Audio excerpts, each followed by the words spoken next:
Divine Rise. Divine Rise. Grand Rising.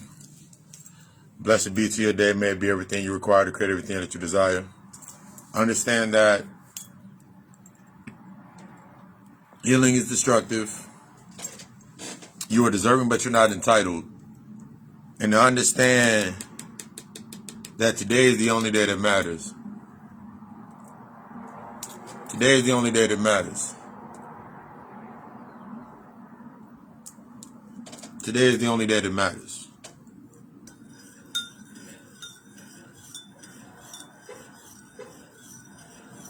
Dedicated to repeating.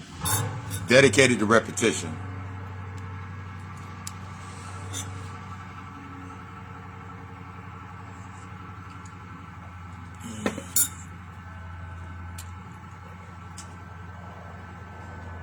Dedicated to repetition. Light up all day. There's the dark, and then there's the darkness.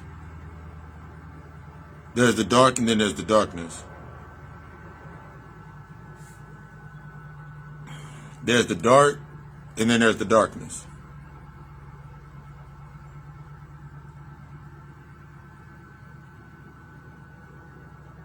This is something that I was thinking about on my run. There's the dark, and then there's the darkness. There's the dark space that you say that you think about. When you say that you're in a dark space, you're in a dark space, you're not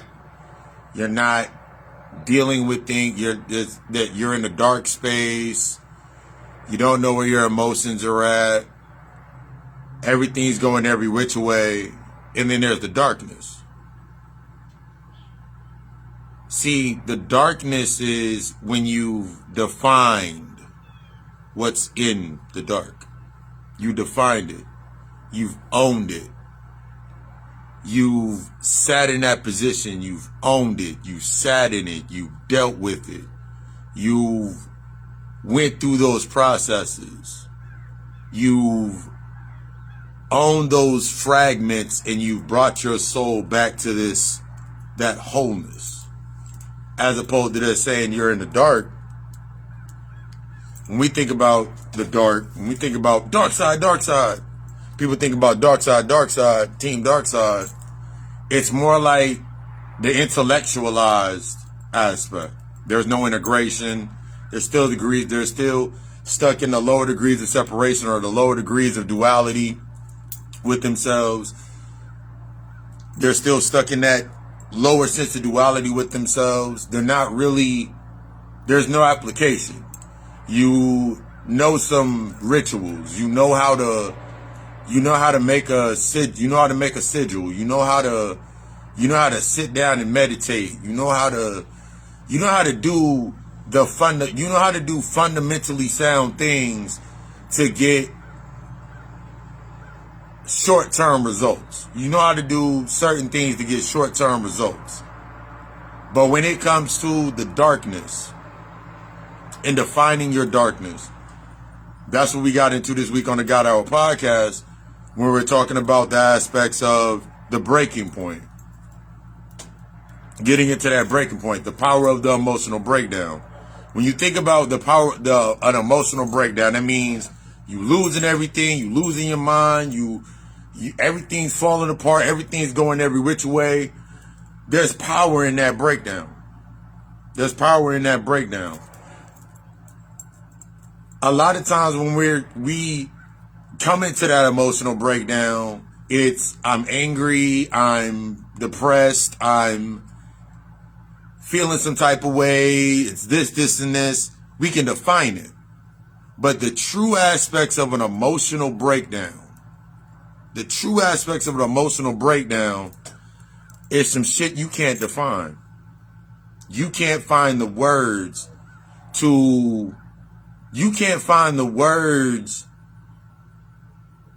at that point in time to express what it is you're feeling inside of that void, what you are feeling inside of that space.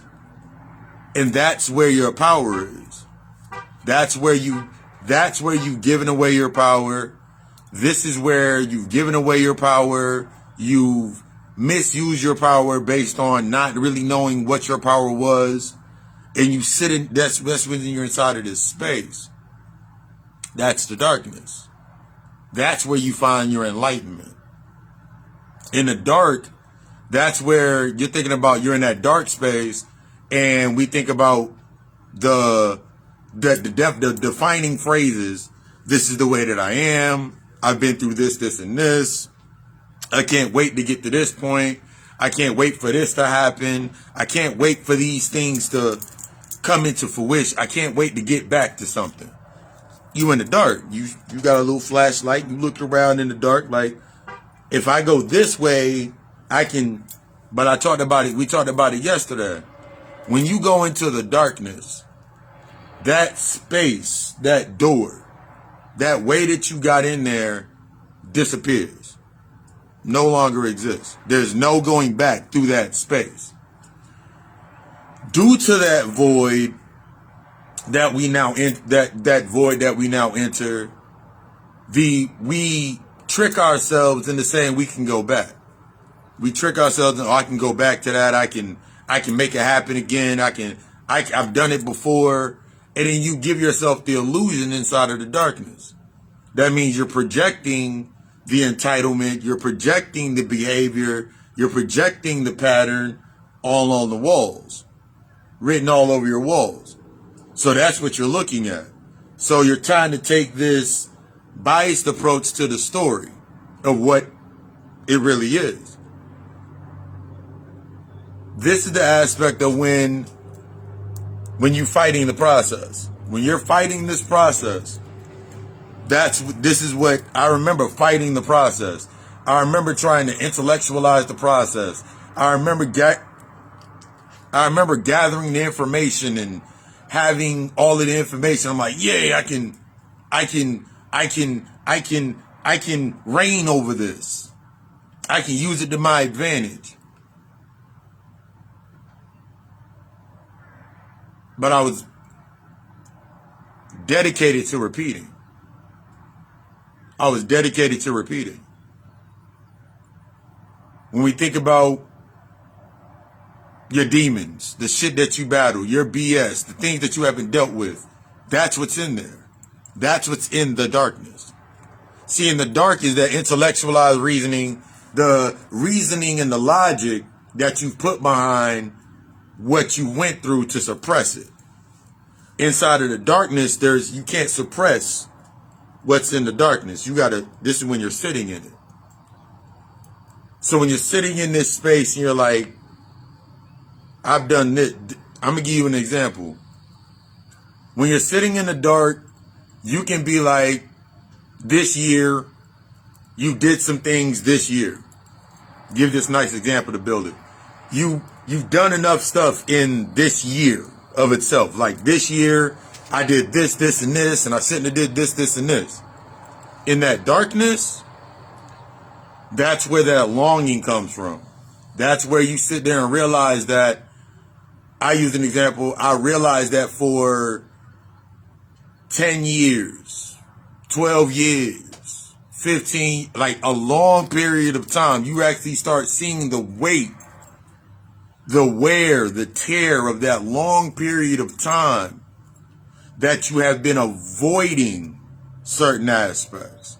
You've been avoiding these things because you have rationalized the quality of your life into being that I've been through this, so now I deserve this. That's the time served. That's that living inside of that guilt loop. That's living inside of the regret. That's living inside of the loop. This is literally how you build this is literally how you facilitate your comfort zone. And every time you do everything that you do inside of that space is only based on this abstract idea. It's an abstract idea. It's an abstract idea. You stuck that abstract idea of what it could be. You're looking at where you're at right now and you're like, man, I can do it from here. I can do it from here. Okay. One thing that I had to understand was, one thing that's personally for myself, and this is what I counsel, I didn't realize how much PTSD I had, even after dealing with the trauma, even after dealing with the traumatic experience, even after dealing with the death, of dealing with these certain aspects that happened in my life. I didn't realize that the residuals, that was the PTSD. I didn't realize that the residuals were the reactions that I created, the way that I spoke, the way that I would minimize myself in certain situations, the way that I wouldn't speak with such a clarity, the way I wasn't direct. That's the stuff that you get stuck in. That's the stuff that you get stuck in. It's not that event. Remember, I broke this down in a YouTube video now. It's in a TikTok video now. It's not your standard that gets triggered. That happens. I'm sitting there you're sitting there in this space and you're like, I've been through this, and now I absolutely know that happened, and I know what it was, and do you really know what it was for? Have you gotten to a point of acceptance where it's unbiased, that you know that event happened for a reason? That event happened, that event needed to happen. That needed to happen. That sequence of events needed to happen in order for you to come to the space that you're at. One of the things that I had to realize was, looking back at how I came into being, everything that happened had to happen. Everything that happened needed to happen. Just having that thought in my mind, it changed the way that I process things. It made me really realize, if I'm sitting, like, I give an example. Think about this. You lived a pretty basic, simple life. You went to work, you got your plate, you got these things into your space, you acquired these things into your space. You got these things. But for the life of you, you never seem to have, like, the partnership, certain friendships, certain opportunities. Certain opportunities never came up. But the moment that shit ain't going really good for you, your energy spent, that's when certain things come into your space. Like, that's when relationships happen. That's when certain friendships happen. And then you sit there and wonder to yourself, why only when I'm in this space is that when I have these certain opportunities? You gotta look at your space. Because remember, like, if I'm in a space where I'm not paying attention to things, if I'm in a space that's of balance, if I'm in a space that, I'm getting everything that I desire inside of my space, I'm not really looking for anything. I'm not really going to, any sign that comes up, I'm not really going to pay attention to. Any sign that comes up, I'm not really going to pay attention to. I'm not going to put any thought and frequency into it. I'm not going to do anything of that nature. I'm always going to be inside of a position with myself where, like, okay, everything's going. It's always when that moment hits where you're realizing that you've been running the entire time. How much you've been running. It's always inside of these spaces where, for me, it was always when I was on the run that things would come up, that things would come into that space. And these are the things that I had to notice, that these were the echoes of my trauma responses. These were the echoes of my trauma responses, the pattern that I needed to, the pattern that I followed. Following aimlessly into fame, moving aimlessly through the dark. On some think about Billie Jean, like every time he would step, the floor would light up. That's how I was moving. That's how a lot of times, that's how we move. As long as it lights up, that means it's okay. The light's there, I can keep going that path. But then I'm thinking about like earlier dreams that I had. A lot of my earlier dreams, there would be a path in front of me of light. But then the deeper I was like, I remember going into these dreams and I remember going into these same spaces and it'd be a dark ass space. And before, when I was in that fear base with myself, or like the fear thoughts and how I was acting and actions inside of a certain space with myself, I'm sitting there like, oh my God, feeling some type of way. I'm scared of the dog. I'm scared of like the dog, the animals that are around looking at me and shit. I'm like, oh my God, let me run toward, I'm in my mind, since I'm trying to be the hero to myself, I'm like, I'm going to fight the dogs. I'm going to fight this dog that's standing in front of my way. That's must be what I need to do. This was my mindset on escape. Since in my physical world, I was used to fighting.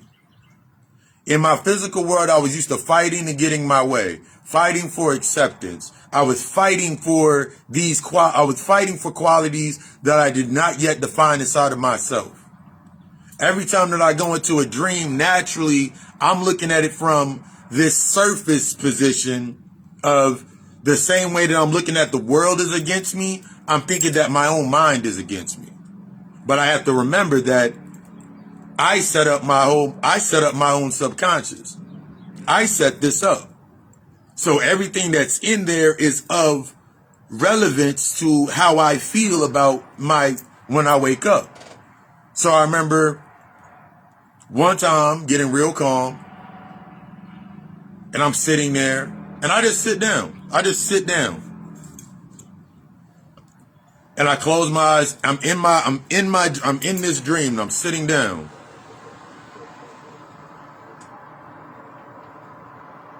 And then I start hearing the barking of the dogs. There was three dogs. There was a dog behind me, a dog to my left, a dog to my right. And I'm sitting here listening to the barking. And I'm allowing myself to let the anxiety, the fear, all of these emotions come up when I'm thinking about the dogs barking. And I'm letting it in. I'm letting this noise in. And then I start hearing the barks turn into words. And I'm sitting there inside of that space and the barks become words. And like the entire time I'm realizing the dogs weren't stopping me from going somewhere. I didn't have to fight the dogs. The dogs were leading me to the way I needed to go inside of that path. So then I'm looking at my life when I wake up and I realize I was like, I'm creating the opportunity or the obstacle. I've talked about it before. The obstacle and the opportunity are inside the same box. It just depends on which hand I'm using to pull it out and how I look at it. So then I start going forward in this dream. Then I'm starting to realize each one of these dogs represented a different aspect on my crossroad. And I'm like, oh, I am used to fighting. I'm always used to fighting for something back in my past. I'm always fighting to rationalize it. I'm always fighting against the emotional breakdown. I'm always inside of that position. But when I started going forward, and then I woke up, this was like, I'll say 6 years ago. When I woke up, I remember I just woke up and started walking. Crazy as shit. Just woke up and started walking. This is during the time when I was homeless. I was home, no place to stay. Just walking. The middle of the night. Just walking in the middle of the night. And then I find this abandoned, at the time the movie theater was abandoned. And I find this abandoned movie theater. Interesting.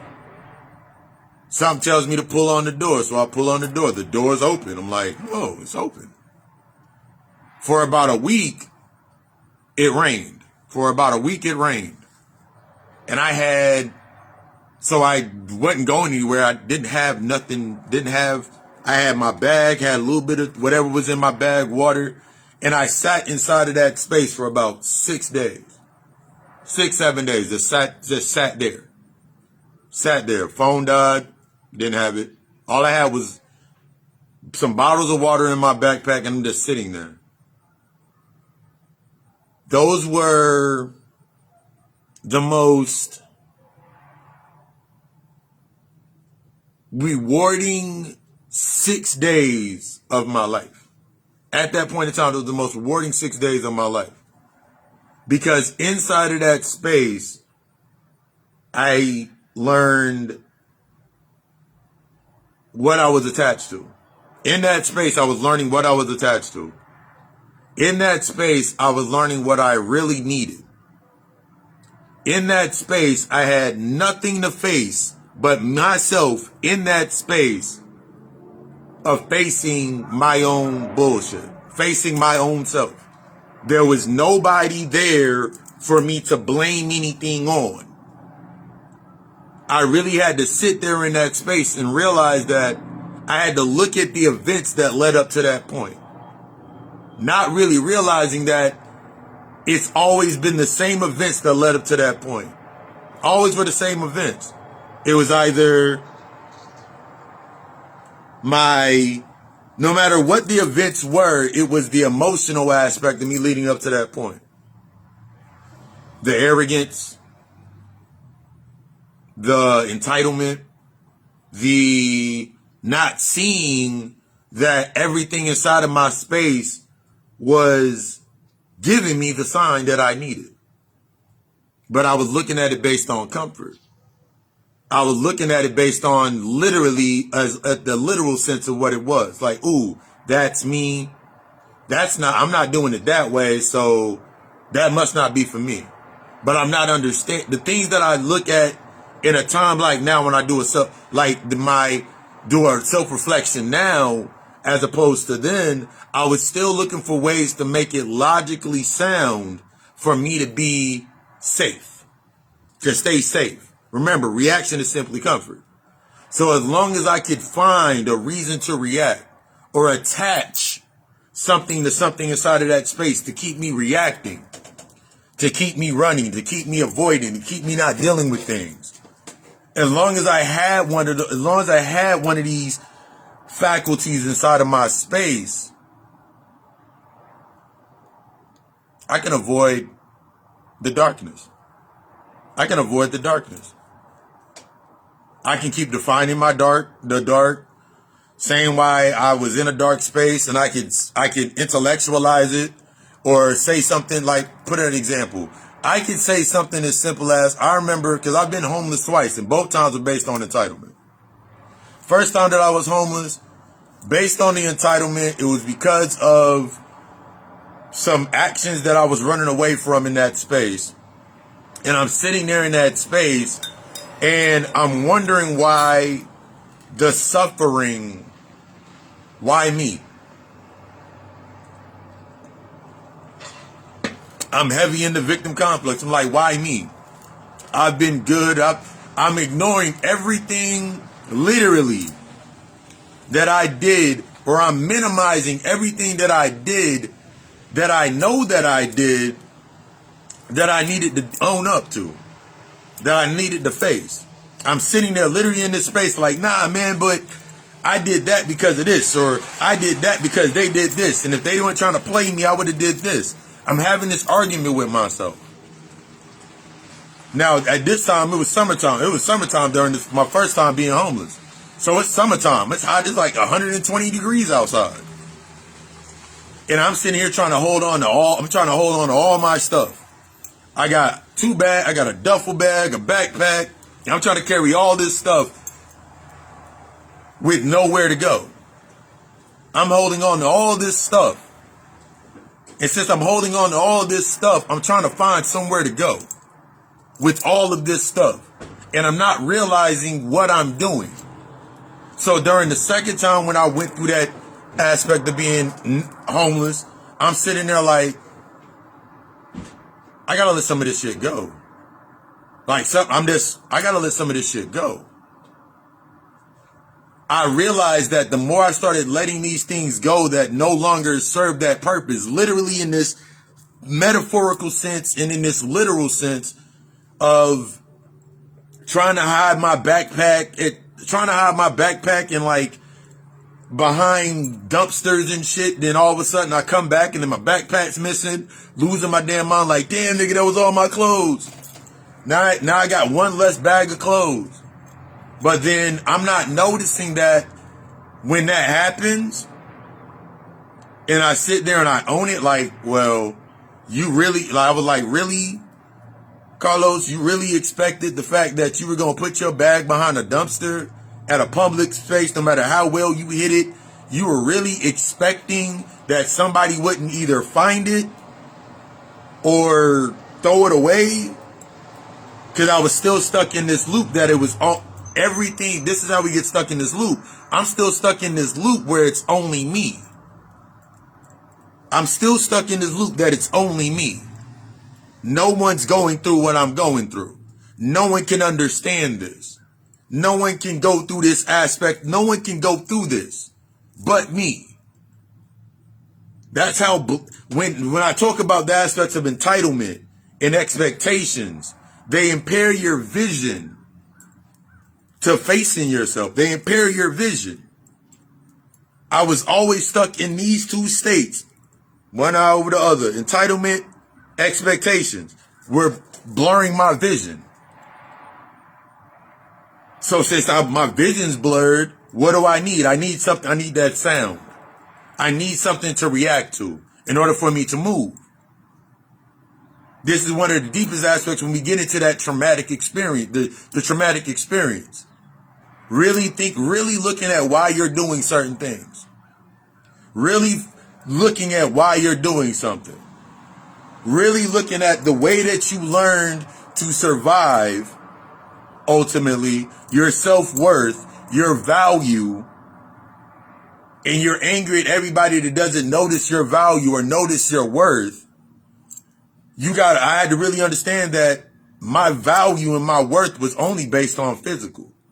I wasn't really upset with them about my value, my worth, how good I was, what I was worth, what I was deserving of. I really wasn't mad at them. I was still upset and I've talked about this before, I'm still upset that my mother said I was an accident. So in every relationship that I'm in, I'm trying to prove myself to not be an accident. I'm still holding on to aspects of how my pop said I was a cancer and I'll never amount to anything. So now I'm using those aspects. That's on surface level. I'm using these aspects in facing, and that's when how I'm acting at my jobs and everything that I'm doing with this impaired vision. With this impaired vision. Since my vision is impaired, it's blurry, I think I just need more light. So now I'm avoiding my darkness even more. I'm still defining the dark. I'm still sitting in that space with myself, dedicated to repeat the same facilities over and over and over again. Looking like, why every year ends up being the same? Because I'm not used to subtlety. I'm used to everything being, I'm used to being. This is how we create these reflections inside of our space.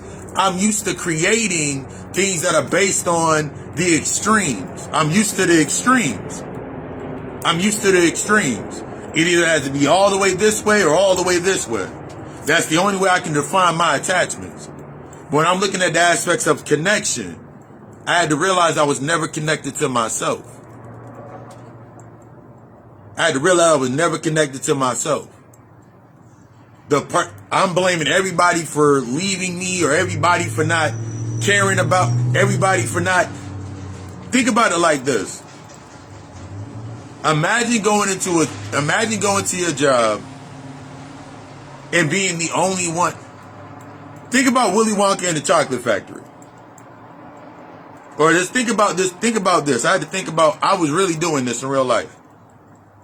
Think about the position of you being in a certain space with yourself of everybody has the opportunity to use you as an asset. You will ride or die. You'll fight for anybody. You'll give away your last, all of these aspects. And think about you doing that in every space that you go into. Just think about that shit. But then also think about when you do this, remember, everything needs to stay in balance. Remember, when I talk about the aspects of balance, you're already in balance. You got to assess the scale. What side of the scale are you on? Or understanding that you need to be into the center, that 0 point.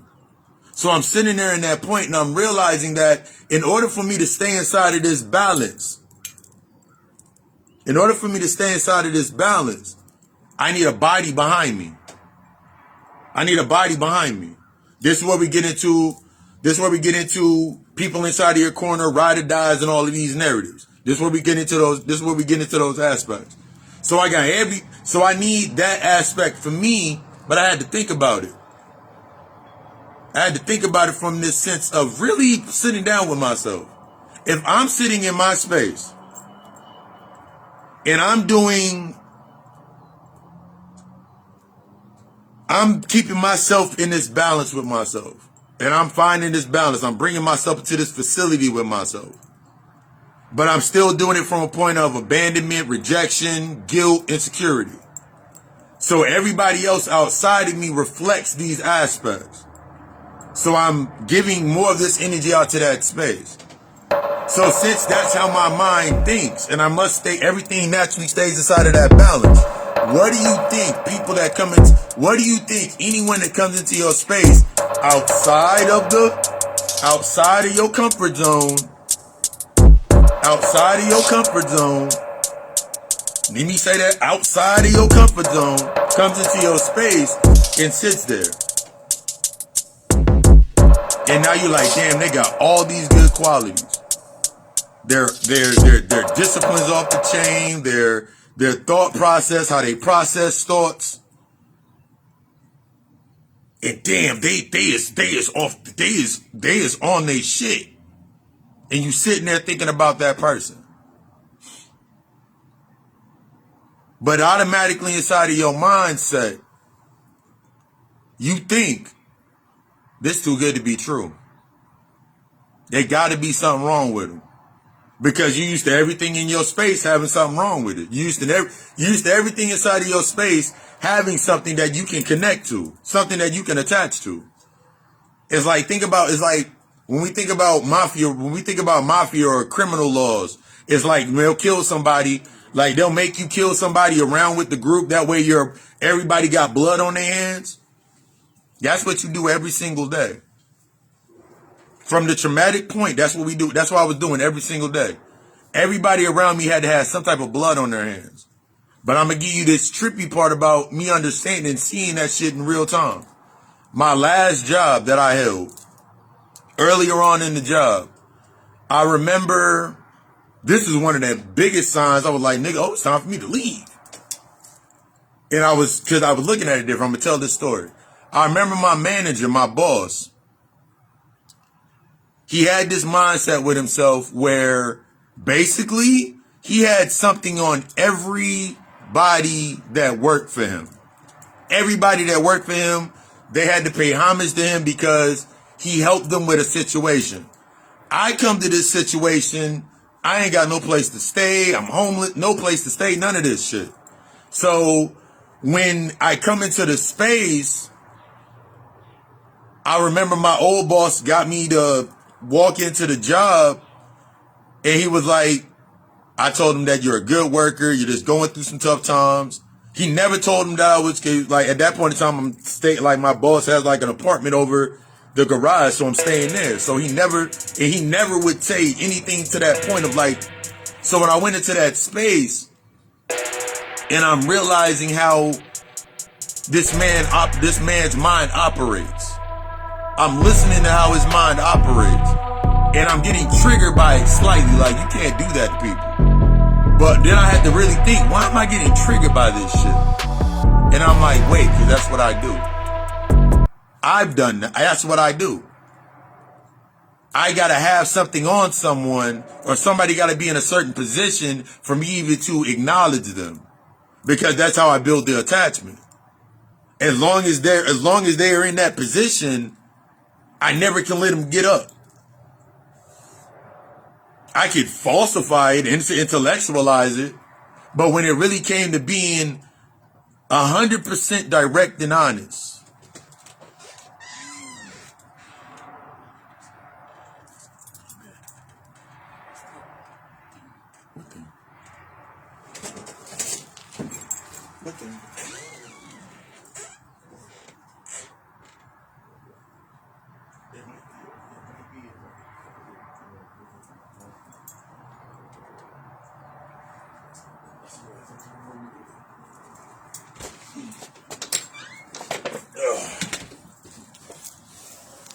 sitting inside of that space with myself. I'm sitting inside of that space with myself and I'm thinking, like, is this really how I've been acting the entire time? Not really understanding the degrees of the savior complex. In order for me to be the savior, there must be an enemy. So in the points where I was not being it as the aspects of a savior, when there was nothing to be saved, I became the enemy. I became that enemy. So guess what that enemy was? Hello, demon. Hello, demons. Hello. Hello, demon of spirit of insecurity. Hello, demon of jealousy. You keep playing it out in your own space. So I'm sitting there doing things. I'm doing things playful with my demons. I'm sitting there being playful with my demons, playing with them, not owning them. I'm playing with them like, ooh, let's play. And I'm doing things that I'm thinking are normal, playful. Got to test them, see where they at, see how tough they are. Got to see if they worth it. All of these things remind you that I'm doing is because I'm doing it because I'm not facing myself. So I'm doing all of these things. And it comes out in the terms of, you know where I came from. My mouth can get reckless. Because I'm stuck in now, and then now move forward. You're thinking about, ooh, you know you're an Aquarius and you disassociated, and Aquariuses are cold, and all of these aspects. I didn't even get into my Scorpio rising. Remember, if you listen to me on lectures, I told you I'm Judas to the old paradigm. I'm Scorpio. I'm Scorpion to the old paradigm. I raised from the dead, the nether realm. That's me. My North Node being the Gemini aspect. So then I'm looking like, damn, it makes sense why my brother didn't make it because I had to eat my brother in the womb type shit. These are the things. That's the underline. That's the underline. See, all of this emotional stuff, that's the surface level. If you are not understanding the surface level, this is what's happened.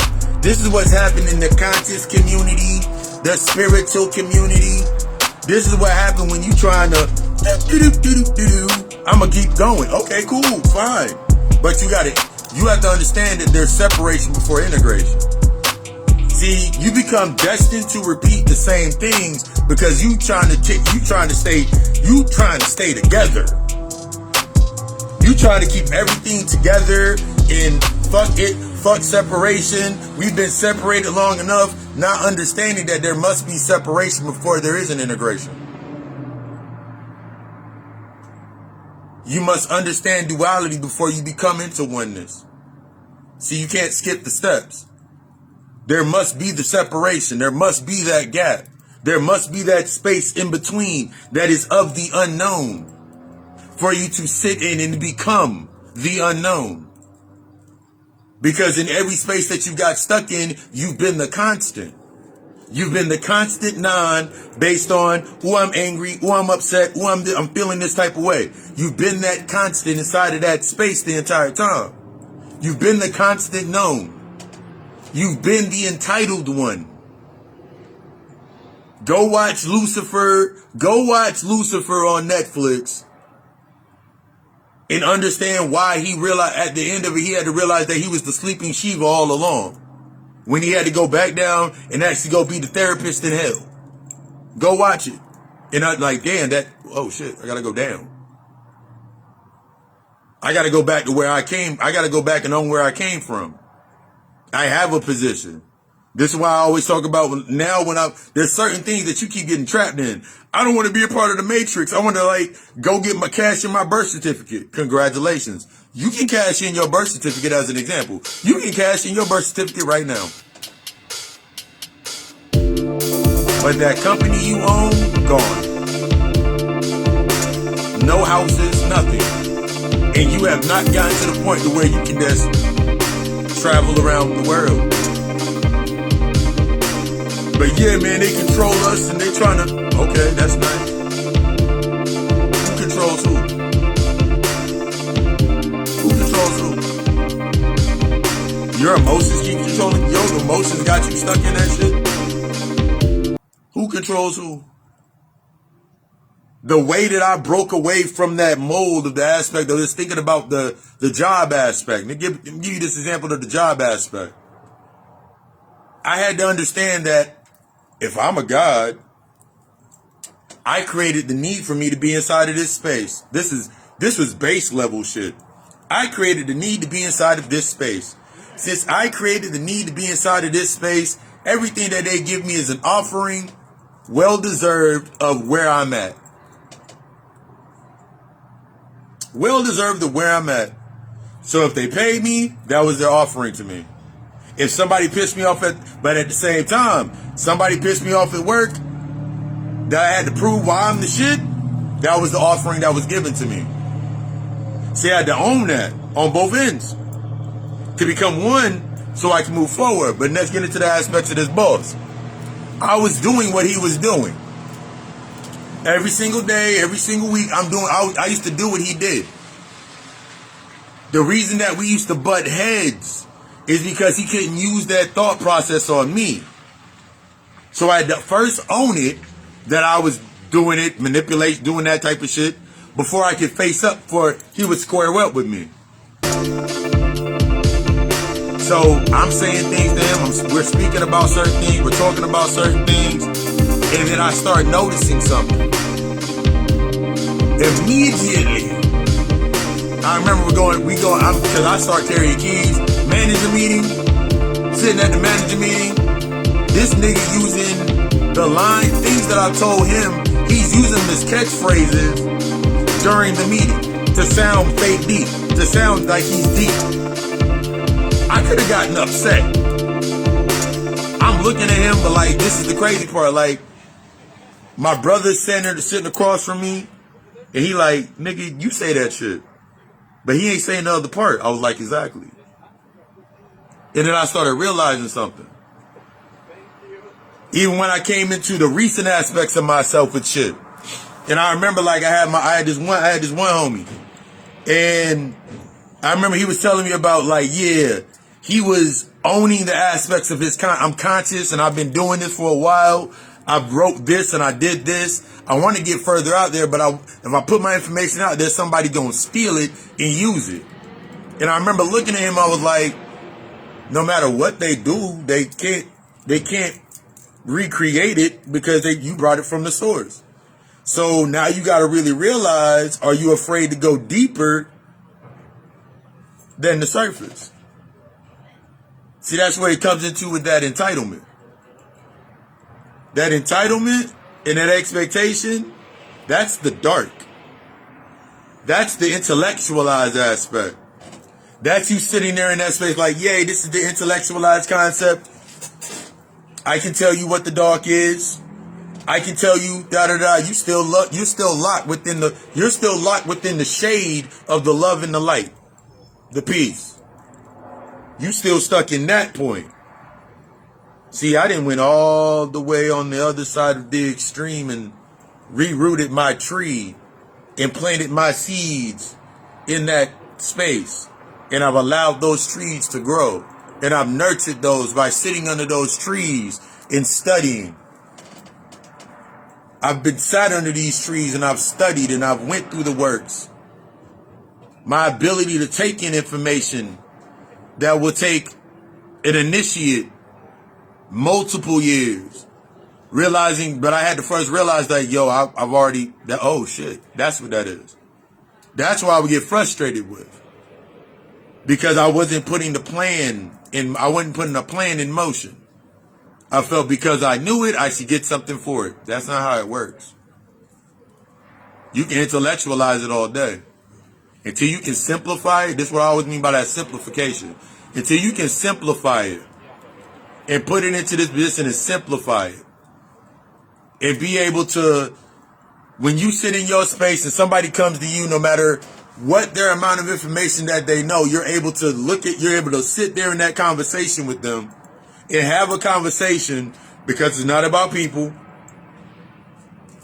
It's not about places. It's not about things. It's not about events. It's about ideas. See, that's the owner. See, as the owner, knowing that my mother is deaf, I am her son. So it would be asinine and feeble for me to not act accordingly.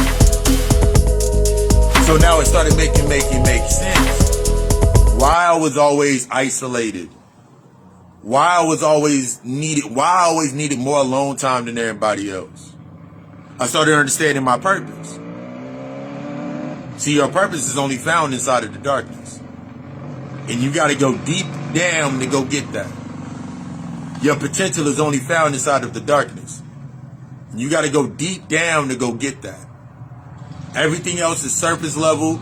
You're going to keep planning your shit inside of your entitlements, and you're going to get short-term bursts. Something as similar as, take the aspect of, like, if you're in that space with yourself and you're having that conversations, blessings. You sitting in that space with yourself and you're like, you know what? I'm deserving of a cold glass of water. I'm deserving of some water. I got a decision. Do I go grab the bottle or not? I can lay there and wait for something to bring me my bottle of water, or I can go get it.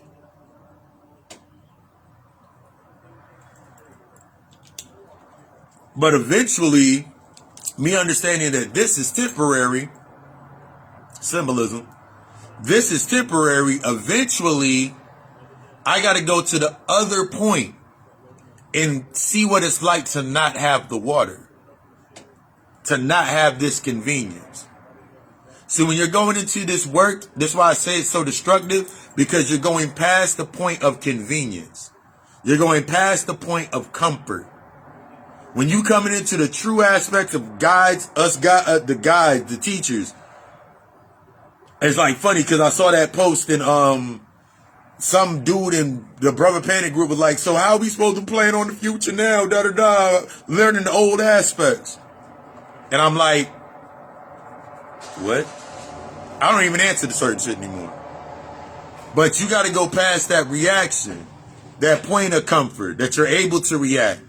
You're not sitting with yourself. If every time something happens, you always have to react. You always got to react. You always got to make a reaction. You always got to make that jump. You always got to make that move. And then the move is never, and this is the key when you know that you're stuck inside of your comfort zone. Every time that you make the move, you're like, I could have did more. I should have did more. I was stuck inside of that space. I should have did more. I could have did more. But it was only based on surface level. It was only based on the surface, the physical, the material. Because now I'm sitting inside that space. It's like, well, I could do this or I could do this. So now I got to pull it from somewhere else. See, when you're not in that balance when I was not in that balance with myself, I always had to pull it from somewhere else. And that's where the manipulation came along. Because now I'm pulling things into my space based under that state of manipulation. Not realizing that I got to keep the same facilities in play. Let's think about 13 Ghosts. I had to keep the same Damians around me at all points in time. I'm an incubus. So naturally, so I don't tap into my energy, I need to keep succubus type energy around me. That was in the lower degree of it, the physical aspect. I needed to keep that around me. Because I never had that conversation. So then I go back and now I look at a story. Like I got another story. I was thinking about it on my run. It came through as a download. I now realize why my mother, I remember the first time I talked to my mother never met her father. Mother never met her father. But if I can, the image that I got of what I thought was my father, in this example, the image of what I thought was my father when I was on my run was actually my grandfather. See, the reason that my mother met my father was because my grandfather, through his somatic rights, in his heritage, his lineage, his part of the lineage, that nigga left and came back. It was during the old time, around that time down here in the South. That nigga left, came back. He came back as, literally came back as, and I came through. See, these are the depths once you get past the emotional aspect. See, a lot of times you can get stuck in you're dedicated to repeating. So you get to a certain point, you don't go past the emotional breaking point. That emotional breaking point forces you to become really, really vulnerable with yourself. It forces you to get really angry, really mad, it forces those feelings to come up, so you have to sit in them. And they come up to a point to where you can't push them off. They come up to a point to where you can't push them off. You can't, I'm not gonna, you can't push it off anymore. You really gotta sit there with that shit and sit in it. Because you've been calling it forward the entire time. I'm tired of being angry. Okay. I'm tired of being angry. I'm calling my power back to me, not realizing that most of your power, or your power, you have pushed all of your power through that energy, that energetic feed of anger. You pushed your energy through insecurity. You pushed your power through so many different points. And when you start calling it back to you, and you didn't realize that out of anger, when I'm dispersing my anger and you were transmitting and not transmuting, now you got shit happening in your life. Now you angry all the time. You upset. You feeling unfulfilled. Shit ain't going your way. It's time to face your bullshit. That's all Lucifer can tell you. It's time to face your bullshit. My natural gift is, what do you desire? I don't have to say it. See, when they did it on the screen, they tried to give you, I don't have to say it. I just simply have to be inside of your presence. And exactly what you desire comes to the surface. But that desire can be used against you when I was in my lower state. When I was in the lower state, in that mankind state, I would use it against people. All the time I use it. Feeding into their desires. Becoming their desires. Creating the points of their desires. Until I was met with one that hit me with the same, like, whoa, wait, whoa. You all that. Damn, shit. Wait, you were like, ooh, shit. That's what I've been doing the entire time? So you gotta own your bullshit. This Friday night, we're gonna get deep into the aspects of soulmates and soul laws. We're gonna get into this is the soul law series we're getting into on the next couple of lectures. We're gonna get into the soulmates and soul laws. We're gonna get into twin flames and soul laws. We're gonna get into the soul laws when it comes to the different mates and what they mean to when they come into your space and what they're trying to unlock within inside of yourself. We're gonna get into that. But this week on the God Hour podcast, we got into that breaking point. You afraid to break down. You afraid to get vulnerable. Got something for you. You afraid to become that vulnerability. You're not afraid to become angry. You're afraid to sit in it. You're not afraid to become whatever it is. You're afraid to sit in it. Because when you sit in it, you're going to have to realize, like, damn, I've been the one doing this shit the entire time. I've been avoiding and dancing around this shit the entire time. That's who's been doing it. It's time to sit with yourself. That's why I always say, I desire you to be the best. That shit hurts. But it's okay. That shit's gonna hurt.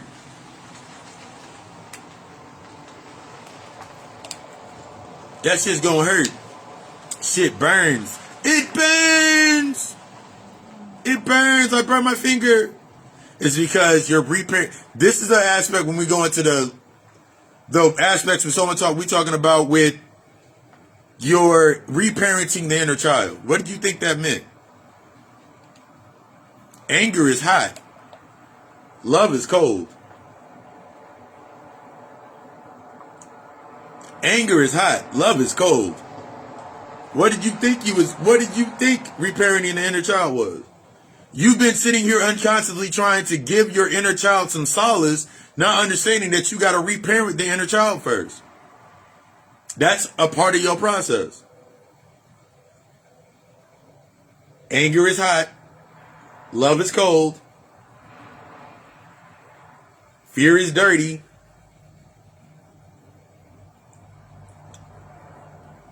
You got to go back through the process. Or else you just got to, then you got to admit to yourself that you only been creating based on that space, that subspace with yourself the entire time. That's why you're creating it. I talk about this all the time. No one can make you happy. No one can make you upset. No one can frustrate you. No one can disgust you. If they can trigger these aspects inside of you, that is a part of you. Some of y'all right now mad at y'all moms. Some of y'all right now mad at y'all moms, but not realizing that the level of entitlement your mother has is the level of entitlement that you act through. The level of entitlement that you have is the level of entitlement that your mom act through.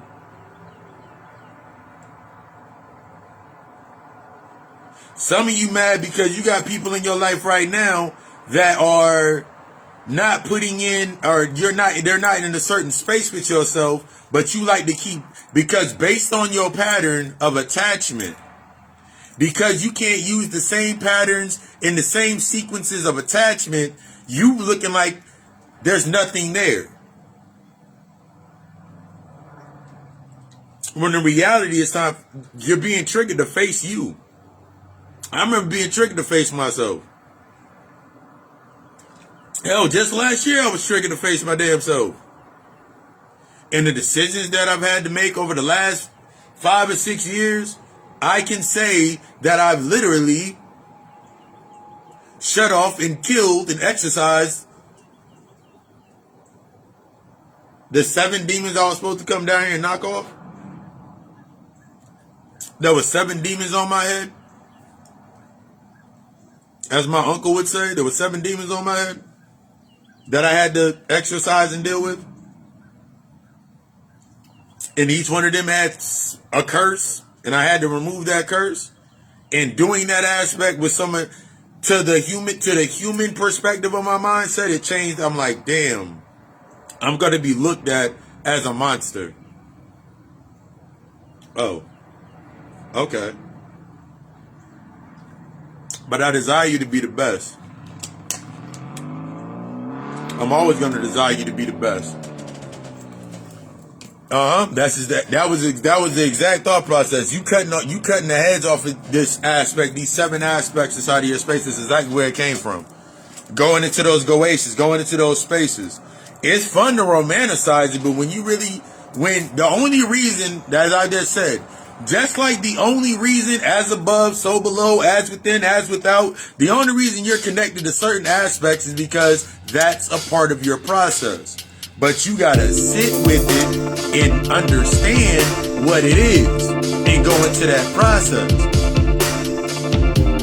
That's why sometimes you're gonna get someone like, for example, you get someone like me to come along, get y'all with the South Park walk in front of the screen, this, and this, and I go walk off. I'm not here to give you line by line directions. I give you exactly what I'm supposed to give you and walk away.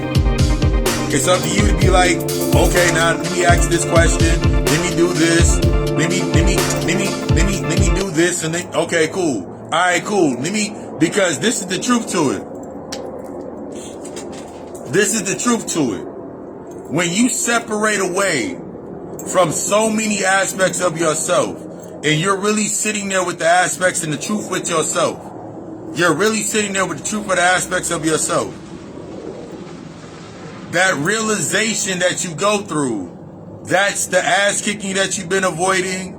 That's the thought process of every ass kicking that you avoided, or every fight that you got in this aspect, every fight that you got in, everything that you've ever been through, everything that ever dictated a certain aspect with yourself, inside of that space with yourself, that's everything coming to a pass. That's everything coming up now. Everything that you thought that you got away with, that has to come up now. That's the degrees of your discernment, or the degrees of the judgments. But we don't get deep into this on Friday. Once again, I desire you to be the best. This healing shit is destructive. It's going to challenge the level of honesty that it's going to take for you to actually tap into your darkness and start doing this work. Is going to put the opposition to everything that you believe that you were entitled to. It's time to face yourself. It's time to face that shit. Everything with me, from readings, consultations, multiple other services. Hit me up in the inbox and let's start the dialogue. I love you. We love us. Ashe.